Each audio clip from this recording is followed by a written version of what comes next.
Hello everyone, मैं विनय Upadhyay present कर रहा हूँ और इस वीडियो में हम लोग देखेंगे करंट अफेयर्स का एक और बेहतरीन वीडियो होगा जो आपके आने वाले कम्पिटिटिव एग्जाम्स में बहुत हेल्प करेगा।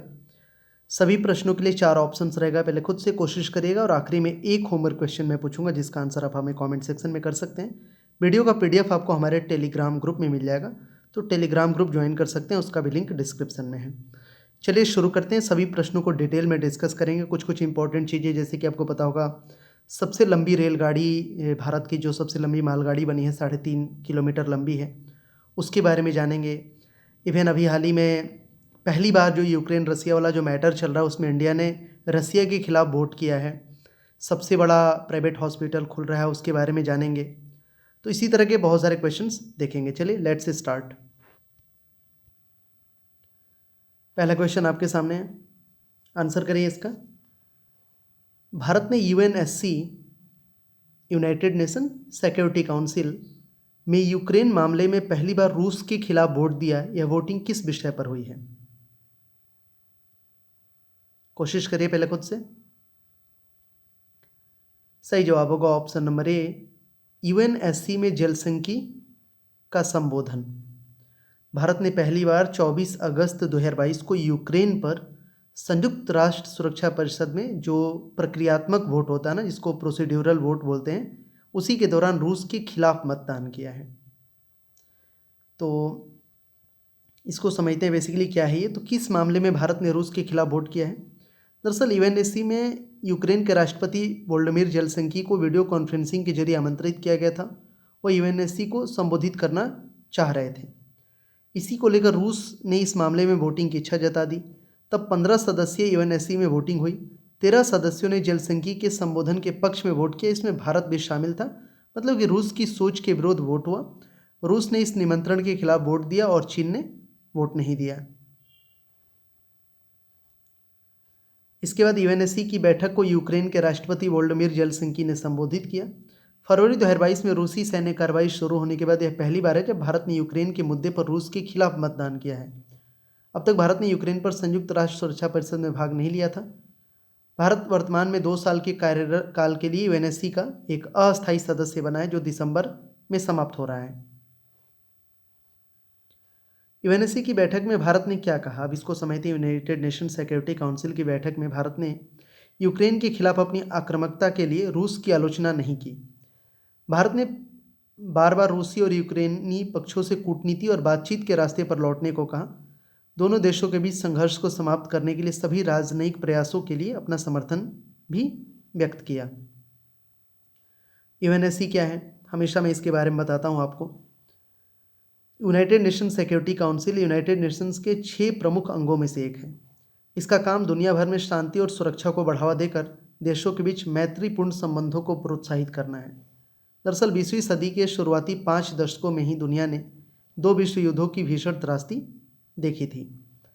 एक ऐसी संस्था की मांग उठने लगी थी जो देशों के बीच शांति और सुरक्षा बढ़ाने की दिशा में काम करे। इसी के बाद संयुक्त राष्ट्र सुरक्षा परिषद की स्थापना हुई थी। सुरक्षा परिषद के सदस्य की बात करें तो 5 इसमें परमानेंट होते हैं। इसका ट्रिक होता है ABCFR। America, Britain, China, France, रसिया।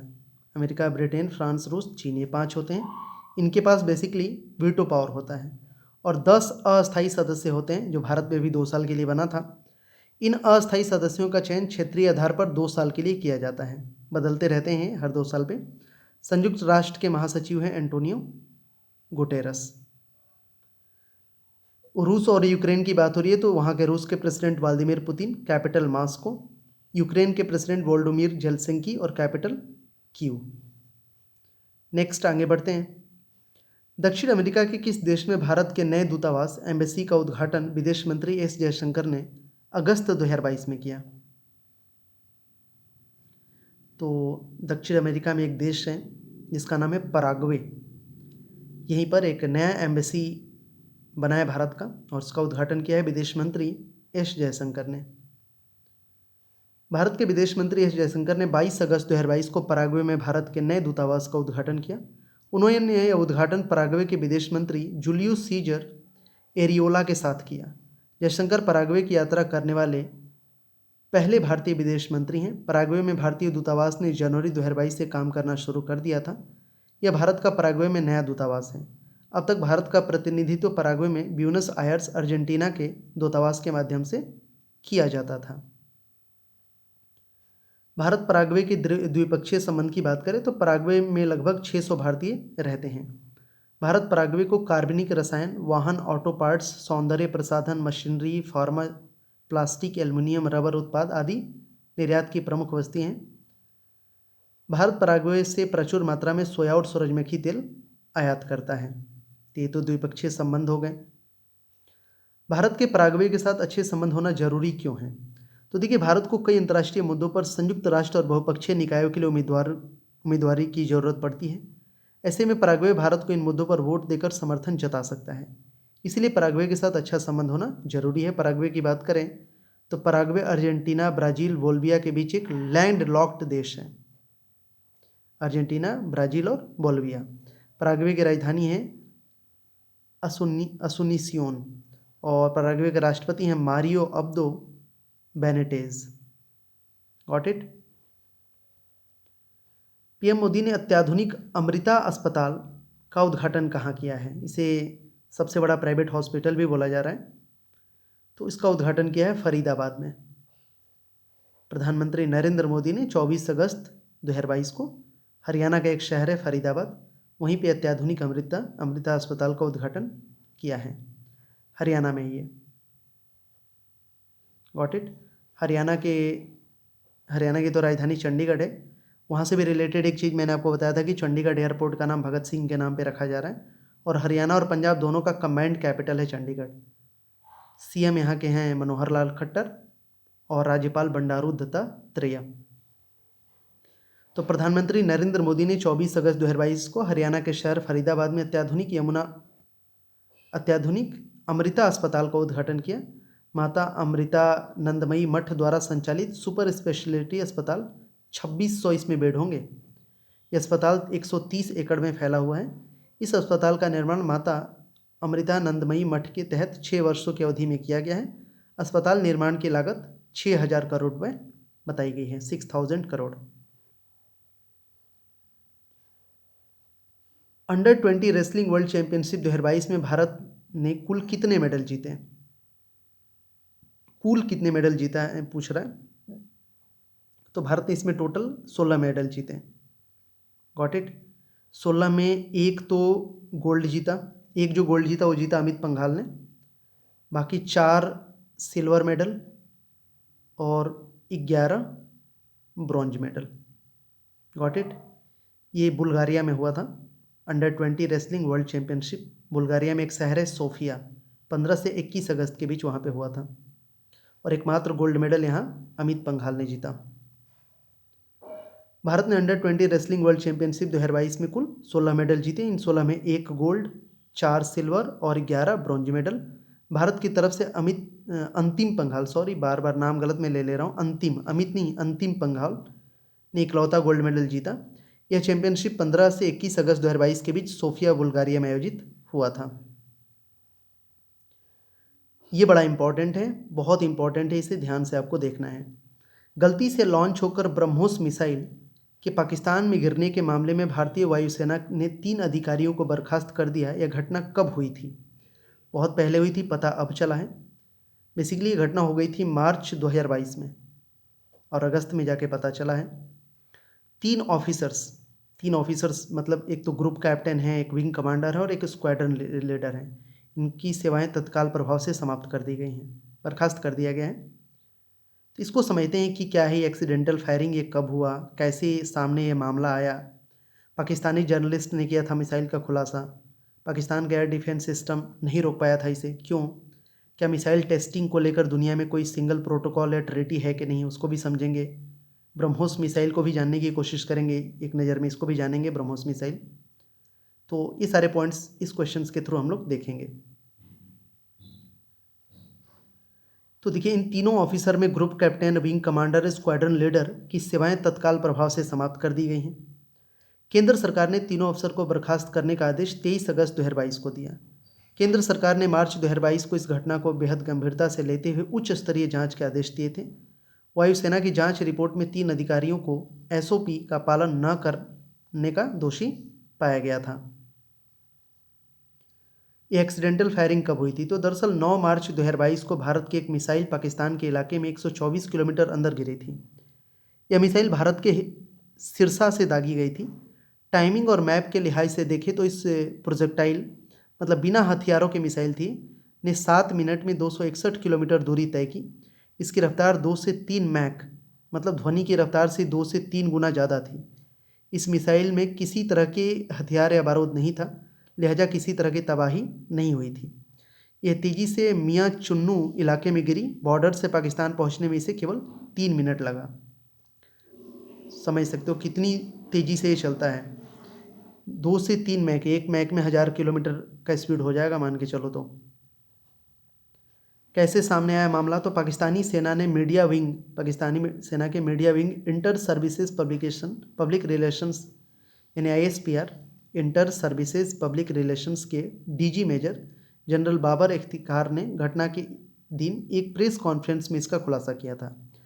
बाबर ने कहा था कि भारत की तरफ से जो मिसाइल हमारे देश पर दागी गई उसे आप सुपरसोनिक फ्लाइंग मिसाइल कह सकते हैं।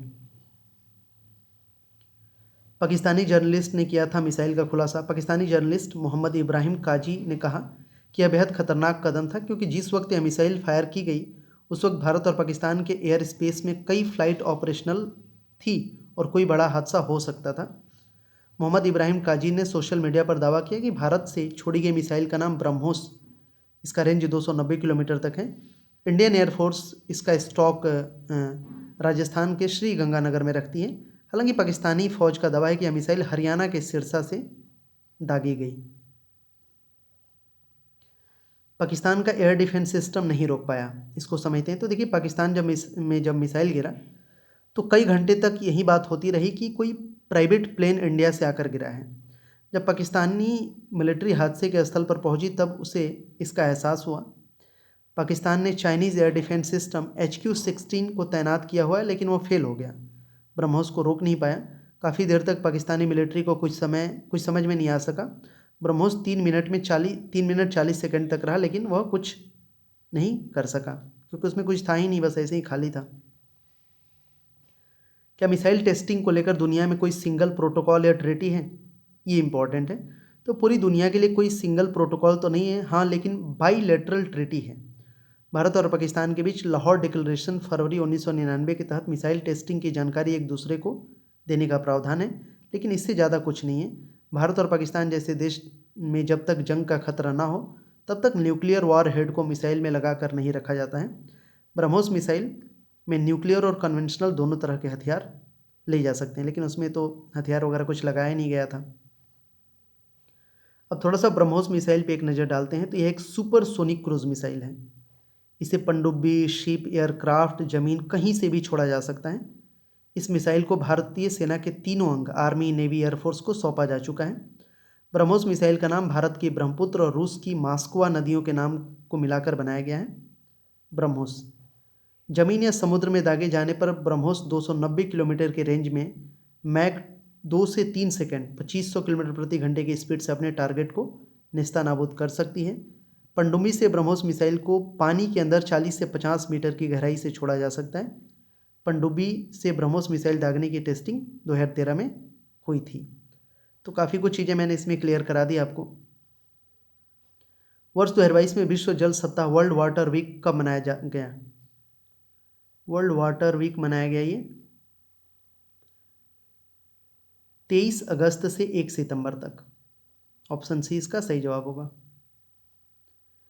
विश्व जल सप्ताह वर्ल्ड वाटर वीक वैश्विक जल मुद्दों और अंतर्राष्ट्रीय विकास से संबंधित चिंताओं को दूर करने के लिए 1991 से स्टॉकहोम अंतर्राष्ट्रीय जल संस्थान द्वारा आयोजित एक वार्षिक कार्यक्रम है। वर्ष 2022 का थीम है seeing the unseen the value of water. इस बार का थीम है seeing the unseen the value of water. Stockholm international water institute SIWI इसी का पूरा नाम है, स्टॉकहोम इंटरनेशनल वाटर इंस्टीट्यूट। इसके कार्यकारी निदेशक हैं टारगनी होलग्रमेन। मुख्यालय स्टॉकहोम, स्वीडन। स्थापना 1991 में हुआ था। International olympiad on astronomy and astrophysics IOAA international olympiad on astronomy and astrophysics 2022 में भारत ने कितने गोल्ड मेडल जीते? तो इसमें भारत ने गोल्ड मेडल जीते हैं 3 गोल्ड मेडल, गॉट इट। और इसके अलावा 2 सिल्वर मेडल भी। ये ओलंपियाड जो है 14 से 21 अगस्त तक जॉर्जिया के कुटैसी में हुआ था, गॉट इट। कुल टोटल 5 मेडल इंडिया ने जीता इसमें, international olympiad on astronomy and astrophysics में। International olympiad on astronomy and astrophysics में जो है 2022 में भारत कौन से स्थान पे रहा? 5 तो मेडल जीता इसमें और स्थान तीसरे स्थान पे रहा भारत, ठीक है। भारत तीसरे स्थान पे रहा सिंगापुर के साथ संयुक्त रूप से। ये 15वां था international olympiad on astronomy and astrophysics. 3rd स्थान इसमें हासिल किया इंडिया ने। और ये कहाँ हुआ था? मैंने बताया ना, जॉर्जिया के कुटैसी में। भारतीय रेलवे ने 3.5 किलोमीटर लंबी रेल, और ये रेल है मालगाड़ी, का परीक्षण किया। इसका नाम बताएं, बहुत इंपॉर्टेंट है ये। इसका नाम रखा गया है सुपर वासुकी, ठीक है। रेलवे ने आज़ादी का जो अमृत महोत्सव समारोह के हिस्से के रूप में 15 अगस्त को ही अपनी सबसे लंबी मालगाड़ी सुपर वासुकी का परीक्षण किया। इस मालगाड़ी ने छत्तीसगढ़ के कोरबा और नागपुर के जो राजनांद गांव के बीच लगभग 267 किलोमीटर की दूरी तय की, और इसे दक्षिण पूर्व मध्य रेलवे द्वारा चलाया गया। इसको और डिटेल से समझेंगे हम लोग, क्या है इसकी खासियत। तो रेलवे ने आज़ादी का अमृत महोत्सव समारोह के हिस्से के रूप में 15 अगस्त को अपनी सबसे लंबी मालगाड़ी सुपर वासुकी का परीक्षण किया। इस मालगाड़ी ने छत्तीसगढ़ के कोरबा और कानपुर के राजनांद गांव के बीच लगभग 267 किलोमीटर की दूरी तय की, और इसे दक्षिण पूर्व मध्य रेलवे द्वारा चलाया गया। सुपर वासुकी की क्षमता की बात करेंगे तो रेलवे द्वारा चलाई गई अब तक की सबसे लंबी और सबसे भारी मालगाड़ी है। राष्ट्रीय ट्रांसपोर्टर ने कहा, ट्रेन को एक स्टेशन को पार करने में लगभग 4 मिनट लगते हैं। 3.5 किलोमीटर लंबी इस ट्रेन में 27,000 टन से अधिक कोयला ढोया जा सकता है। अधिकारियों ने कहा कि सुपर वासुकी द्वारा ढोए गए कोयले की मात्रा 3000 मेगावाट पावर प्लांट को एक पूरे दिन में आग लगाने के लिए पर्याप्त है। यह मौजूदा रेलवे रेक की क्षमता का 3 गुना है। प्रत्येक में 100 टन वाली 90 कारें हैं, जो एक यात्रा में लगभग 9000 टन कोयला ले जाता है। मालगाड़ियों के 5 रेकों को एक इकाई के रूप में मिलाकर ट्रेनों का निर्माण किया गया है। मतलब 5 मालगाड़ी ऐड करके एक बना दिया गया सिंगल, गॉट इट। तमिलनाडु के मंदिर से कवि और संत सबंदर की चोल काल की प्राचीन मूर्ति किस देश के नीलामी घर में पाई गई, जो 1971 में चोरी हो गई थी? तो ये पाई गई है अमेरिका में, ठीक है। तमिलनाडु पुलिस की जो आइडियल विंग CID है, उसने अगस्त 2022 में कवि और संत सबंदर की एक मूर्ति का पता लगाया है। इस मूर्ति का पता अमेरिका के क्रिस्टी के नीलामी घर में लगा है। यह मूर्ति बेसिकली तमिलनाडु के कुंभकोणम तालुका से एक गांव से चोरी हुआ था। तो इसको थोड़ा सा और डिटेल में हम समझ सकते हैं। तमिलनाडु पुलिस की आइडियल विंग CID ने अगस्त 2022 में कवि और संत सबंदर की एक मूर्ति का पता लगाया। इस मूर्ति का पता अमेरिका में क्रिस्टी के नीलामी घर में लगा। यह मूर्ति तमिलनाडु के कुंभकोणम तालुका के एक गांव से चोरी हुई थी। कुंभकोणम तालुका के थांदन थोटम गांव में काम कर रहे एक कल्याण संघ के प्रमुख के वासु की शिकायत के बाद मूर्तिकला का पता लगाना शुरू हुआ था। बहुत पुरानी, सोच सकते हो 1971 में चोरी हुई है और पता चला है 2022 में इसके बारे में। कब चोरी हुई मूर्ति? तो के वासु ने अपनी शिकायत में आरोप लगाया कि 12 मई 1971 की रात को मंदिर के ताले तोड़कर 5 प्राचीन मूर्तियां चोरी की गई थी। इन 5 मूर्तियों में सबंदर, कृष्ण कलिंग नर्तनम, अयनार, अगस्तियार और गांव के नादानपुरेश्वर शिवन मंदिर मूर्ति शामिल है। 5 ऐसी मूर्तियां थी, चोरी हुई थी उसमें। मूर्ति का पता कैसे लगा? तो वर्ष 2019 में आइडियल विंग CID ने शिकायत के बाद मामला दर्ज किया और जांच शुरू की। 11 अगस्त 2022 को उन्होंने पार्वती की मूर्ति को अमेरिका के न्यूयॉर्क में बोनहम के नीलामी घर में खोजा। फ्रेंच इंस्टीट्यूट ऑफ पुडुचेरी ने 1950 के दशक में सबंदर की मूर्ति की तस्वीर खींची थी।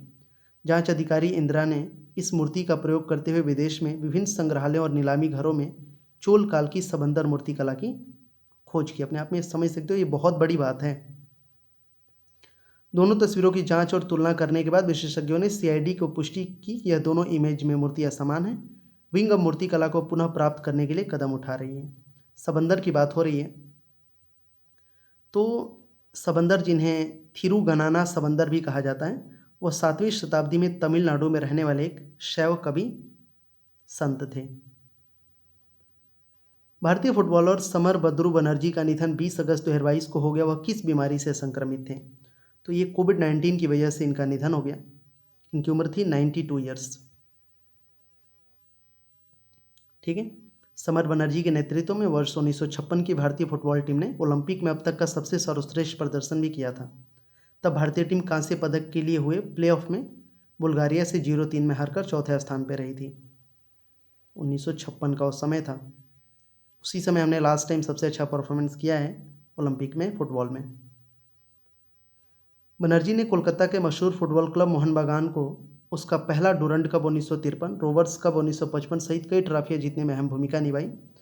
बनर्जी ने खिलाड़ी के तौर पर 2 बार 1953 और 55 और कोच 1962 के रूप में 1 बार संतोष ट्रॉफी भी जीती। वो इंडियन फुटबॉल टीम के सिलेक्टर भी रहे थे। पश्चिम बंगाल सरकार ने बद्रू बनर्जी को 2017 में खेलों में लाइफ टाइम अचीवमेंट अवार्ड से सम्मानित किया। सुप्रीम कोर्ट ने बेनामी लेन देन अधिनियम 1988 की धारा 3(2) को असंवैधानिक बताया। इसमें कितने साल की सजा थी? तो इसमें सजा थी 3 साल की। इसको भी अच्छे से समझ सकते हैं। बेनामी प्रॉपर्टी वाला जो सीन है, क्या है ये? सुप्रीम कोर्ट ने 23 अगस्त 2022 को बेनामी प्रॉपर्टी कानून को चुनौती देने वाली याचिका पर सुनवाई की, जो बेनामी लेन देन में लिप्त लोगों के लिए अधिकतम 3 साल की जेल की सजा, जुर्माना या दोनों का प्रावधान करता है। सुप्रीम कोर्ट के किन जजों ने फैसला सुनाया? सुप्रीम कोर्ट ने इस प्रावधान को स्पष्ट रूप से मनमाना होने के आधार पर असंवैधानिक करार दिया। मुख्य न्यायाधीश एन वी रमन्ना और न्यायमूर्ति सी.टी. रवि कुमार और हिमा कोहली ने कहा कि हम बेनामी लेन देन अधिनियम 1988 की धारा 3(2) को असंवैधानिक मानते हैं। फिर फैसला क्या दिया? सुप्रीम कोर्ट ने फैसला क्या दिया? तो कानून की धारा 3 बेनामी लेन देन का निषेध के मुद्दे से संबंधित है और इसकी उपधारा 2 कहती है, जो कोई भी बेनामी लेन देन में प्रवेश करता है उसे एक अवधि के लिए कारावास, जिसे 3 साल तक बढ़ाया जा सकता है, और जुर्माना या दोनों के साथ दंडनीय होगा। फैसला कोलकाता उच्च न्यायालय के फैसले को चुनौती देने वाली केंद्र की अपील पर आया है, जिसमें यह माना गया था कि 2016 से 1988 के अधिनियम में किए गए संशोधन संभावित प्रभाव से लागू होंगे। 1988 का अधिनियम बेनामी लेन देन और बेनामी होने वाली प्रॉपर्टी की वसूली के अधिकार को प्रतिबंधित करने के लिए बनाया गया था। वर्ष 2016 में कौन सा कानून लागू हुआ था? तो कुछ न्यूज रिपोर्ट्स के मुताबिक भारत में बढ़ते काले धन की समस्या से निजात पाने के लिए केंद्र सरकार ने नवंबर 2016 में नोटबंदी की। इस दिशा में केंद्र सरकार ने कदम और आगे बढ़ाकर बेनामी प्रॉपर्टी कानून 1988 में परिवर्तन कर इसमें संशोधन किया। इस संशोधित कानून को 1 नवंबर 2016 को लागू किया। इस संशोधित विधेयक में ही बेनामी प्रॉपर्टीज़ को जब्त करने और उन्हें सील करने का अधिकार है। बेनामी प्रॉपर्टी क्या है? तो कोई व्यक्ति प्रॉपर्टी खरीदने के लिए पेमेंट तो करता है, लेकिन उसे वो अपने नाम से नहीं खरीदता है, तो ऐसी प्रॉपर्टी को बेनामी कहा जाता है और ये बेनामी लेन देन के दायरे में आता है। लेकिन इसमें शर्त यह है कि प्रॉपर्टी खरीदने के लिए जो पैसा लगा है वो उसकी कमाई के ज्ञात स्रोतों से बाहर का होना चाहिए, फिर चाहे वो पेमेंट सीधे तौर पर किया हो या घुमा फिरा कर। Got it? पूर्व राज्यपाल सिप्ते रजी का निधन 20 अगस्त 2022 को हो गया। वह किस राज्य के राज्यपाल रहे? तो ये राज्यपाल रहे ए और बी दोनों, यानी कि झारखंड और असम दोनों के राज्यपाल रहे। कांग्रेस पार्टी के कद्दावर नेता भी थे। 83 ईयर्स के थे, इनका निधन हो गया। वे कांग्रेस पार्टी के कद्दावर नेताओं में से एक थे। उन्होंने लखनऊ के किंग जॉर्ज मेडिकल यूनिवर्सिटी के ट्रॉमा सेंटर में आखिरी सांस ली। सिप्ते उम्र संबंधी बीमारी से पीड़ित थे। वह 83 ईयर्स के थे। सिप्ती रजी के बारे में बात करें तो इनका जन्म 7 मार्च 1939 को उत्तर प्रदेश के रायबरेली में हुआ था। सिप्ते ने अपने राजनीतिक करियर की शुरुआत 1969 में की। वह स्टूडेंट लाइफ से राजनीति से जुड़ गए थे। वह 2004 से 2009 तक झारखंड के राज्यपाल रहे थे। 27 जुलाई 2009 से 10 नवंबर 2009 तक आसाम के राज्यपाल रहे। अगला है कि यूके यूनाइटेड किंगडम में भारत का नया उच्चायुक्त कमिश्नर हाई कमिश्नर किसे चुना गया है? तो ये बने हैं विक्रम दोराईस्वामी। ठीक है, यूके की बात हो रही है। Capital London. प्राइम मिनिस्टर अभी बोरिस जॉनसन ही है, क्योंकि जब तक से वहाँ प्राइम मिनिस्टर का रिजल्ट नहीं आता तब तक से पहले वाले ही रहेंगे। करेंसी पाउंड स्टर्लिंग है, तो याद रखना है विक्रम दोराईस्वामी। 23 अगस्त 2022 को विदेश मंत्रालय ने कहा कि विक्रम दोराईस्वामी को यूके में भारत का नया उच्चायुक्त चुना गया। जल्द ही वह यूके में भारत के उच्चायुक्त के तौर पर कार्यभार संभालेंगे। विक्रम वर्तमान में बांग्लादेश में भारतीय उच्चायुक्त के रूप में कार्यरत हैं। वह 1992 बैच के एक भारतीय विदेश सेवा IFS ऑफिसर हैं। उन्होंने उज्बेकिस्तान, दक्षिण कोरिया में भारतीय राजदूत के रूप में काम किया है और अमेरिका के साथ साथ PM के निजी सचिव के रूप में भी काम कर चुके हैं। विश्व गुजराती भाषा दिवस कब मनाया जाता है? ये हाल ही मनाया गया है, 24 अगस्त को गुजराती भाषा दिवस मनाया जाता है। विश्व गुजराती भाषा दिवस, यह दिवस गुजरात के महान लेखक वीर नर्मद की जयंती के उपलक्ष्य में मनाया जाता है। कवि वीर नर्मद को गुजराती भाषा का निर्माता माना जाता है। वीर नर्मद का जन्म 24 अगस्त 1833 को गुजरात के सूरत में हुआ था।